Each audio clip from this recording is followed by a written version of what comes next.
Hello friends, বাপি অটোমোবাইলে তোমাদের সবাইকে সুস্বাগতম।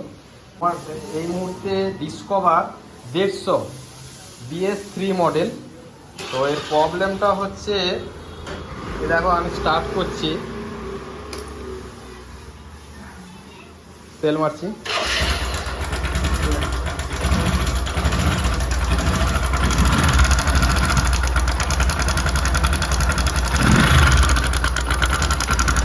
গাড়িটার থেকে একটা বিকট একটা সাউন্ড হচ্ছে, বুঝতে পারছো?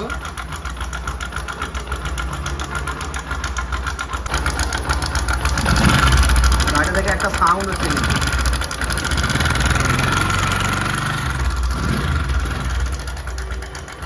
তো এই সাউন্ডটা এখন কোথা থেকে হচ্ছে সেটা আমি তোমাদেরকে একটু বলে দিতে চাইছি, তাহলে তোমাদের বুঝতে সুবিধা হবে। এই যে সাউন্ডটা হচ্ছে, এটা টাইমিং চেনেরই আওয়াজ হচ্ছে, ঠিক আছে?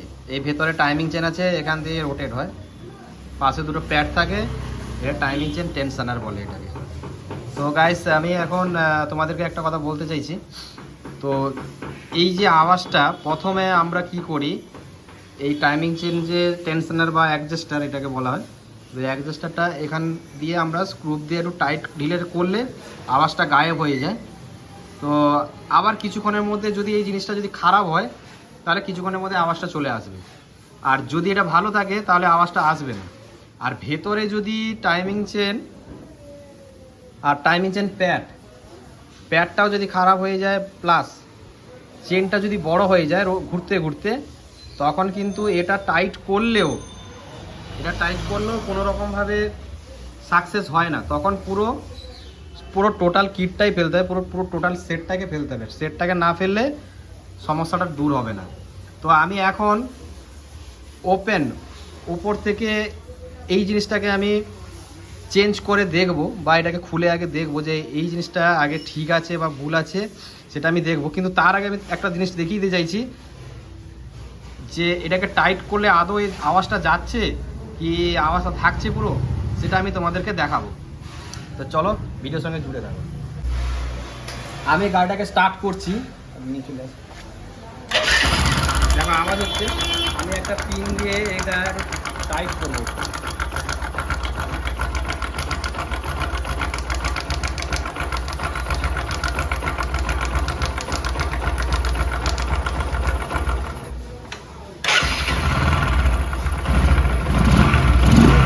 দেখো গাইস, আওয়াজটা কিন্তু বিলকুল পুরো গায়েব হয়ে গেছে। তো আমি এটাকে একটু টাইট করে দিলাম, পুরো দেখো সাউন্ড পুরো কিন্তু গায়েব। এটা আমি পুরো টাইট করে দিচ্ছি। টাইট করার পরেও দেখো কিন্তু সাউন্ড কিন্তু একদম নেই। কিন্তু এই সাউন্ডটা কতক্ষণ থাকে সেটা আমি তোমাদেরকে একটু পিক আপ দিয়ে দেখছি। অনেক সময় কী হয়, যদি এটা ঠিক হয়ে যায় তাহলে এই সাউন্ডটা কিন্তু থেকে যাবে, আর যদি ওটা ঠিক না হয়, যদি জিনিসটা কোনো ভেতরে যদি খারাপ থাকে, তাহলে কিছুক্ষণের মধ্যে আওয়াজটা চলে আসে। এই দেখো,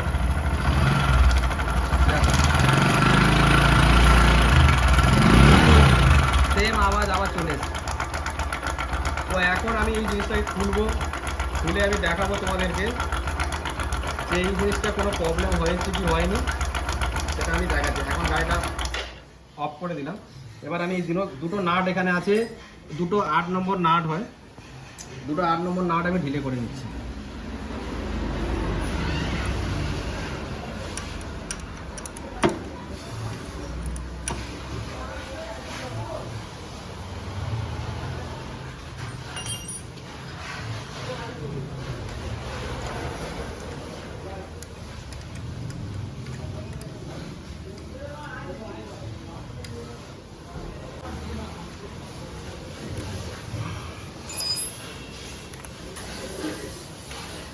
দেখো ফ্রেন্ডস, এই জিনিসটা কিন্তু ভেঙে, মানে এটা ঢুকে আছে, এটা কিন্তু বাইরে বেরিয়ে থাকার কথা।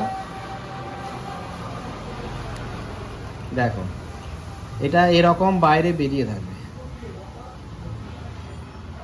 এতটা বেরিয়ে থাকবে, কিন্তু এই জিনিসটা ভেতরে কিন্তু ঢুকেছিল। মানে এর যে ক্ষমতা সেটা নেই, যার জন্য এ অটোমেটিক ছাড়লে চাড়াং করে চলে যাবে, কিন্তু ও কোনো রকমভাবে মুভমেন্ট নেই, কিচ্ছু নেই। এই জিনিসটাই প্রবলেম হয়ে গেছে। আমি এই জিনিসটাকে এখন নতুন লাগাবো, নতুন লাগিয়ে আমি দেখাচ্ছি তোমাদের।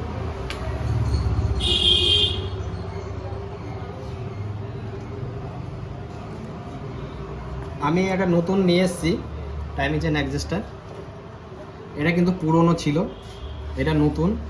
এটা কিভাবে কাজ করছে আমি দেখাচ্ছি তোমাদেরকে।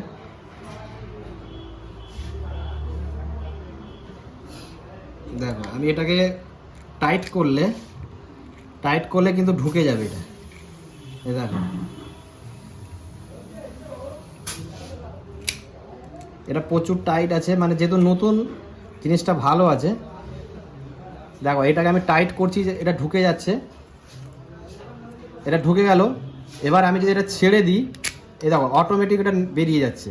আর ওটা কিন্তু ভেতরে কিন্তু আটকে গেছিলো। তো ফ্রেন্ডস আমি এটাকে নতুন লাগাবো, নতুন লাগানোর পরে তারপর তোমাদেরকে দেখাচ্ছি যে প্রবলেমটা সলভ হচ্ছে কি ঠিক হচ্ছে, সেটা তোমরা সব কিছু বুঝতে পারবে। কিন্তু এখানে একটা প্যাকিং অবশ্যই দেওয়ার দরকার আছে। এই প্যাকিং বলে অনেকে, বা এটাকে গ্যাসকেটও বলে। তো এটা না দিলে এখান থেকে অয়েল লিক করে বেরিয়ে যাবে। তো আমি একটা প্যাকিং দিয়ে দিয়েছি, এখন আমি এটা এর মধ্যে লাগাবো। এটাকে লাগিয়ে তারপর আমি তোমাদেরকে দেখাচ্ছি। এটা লাগাতে গেলে প্রথমে কিন্তু এই যে অ্যাডজাস্টারের যে রডটা, এটা ভেতরে কিন্তু অবশ্যই ঢুকে যাবে। এটা কিন্তু এটাকে যদি না ঢুকিয়ে লাগানো হয়, তাহলে লাগাতে একটু অসুবিধা হবে, একটু টাইট হবে, জ্যাম হবে। তো আমরা আগে কিন্তু এটাকে আগে ভেতরে ঢুকিয়ে নেব। এটা টাইট করলে লেগে যাবে। তো এটা ঢুকে গেছে। তো এই অবস্থায় আমি একে ফিটিং করব। বসে গেল সুন্দর। এবার নাটটাকে আমি টাইট করব।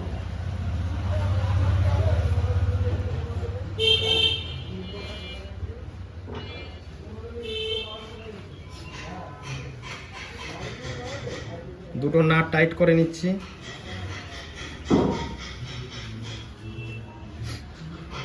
কি করছিস?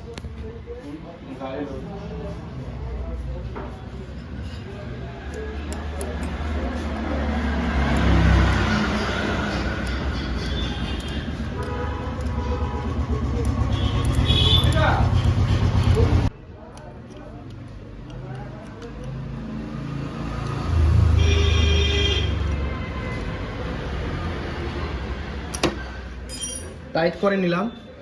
এবার যে ভেতরে যে আমরা ওই রডটাকে যে আমরা টাইট করে গেছিলাম, এবার ছেড়ে দেবো ওটাকে। দেখ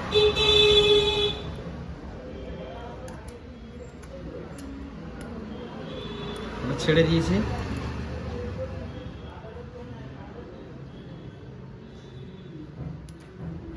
এবার আমরা স্টার্ট করব। তো গাড়িটা আমরা চাবি অন করে নিলাম, চাবিটাকে অন করলাম। এবার সেলফের বোতামটাকে প্রেস করব। তো দেখো পুরো গাড়ির কিন্তু সাউন্ড পুরো চেঞ্জ হয়ে গেছে।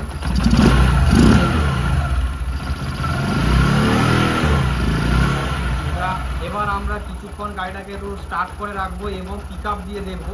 আগে যেরকম পিক আপটা দেওয়ার পরে কি হয়েছিল, কিছুক্ষণ স্টার্ট করে রাখার পরে অটোমেটিক সাউন্ডটা চলে আসছিল। কিন্তু এখন আমি দেখবো যে সাউন্ডটা আসছে বা পুরো গায়েব হচ্ছে, সেটা আমি দেখবো তোমাদেরকে। বা আমি এখন 1 মিনিট মতো একটু পিক আপ দিয়ে রাখছি।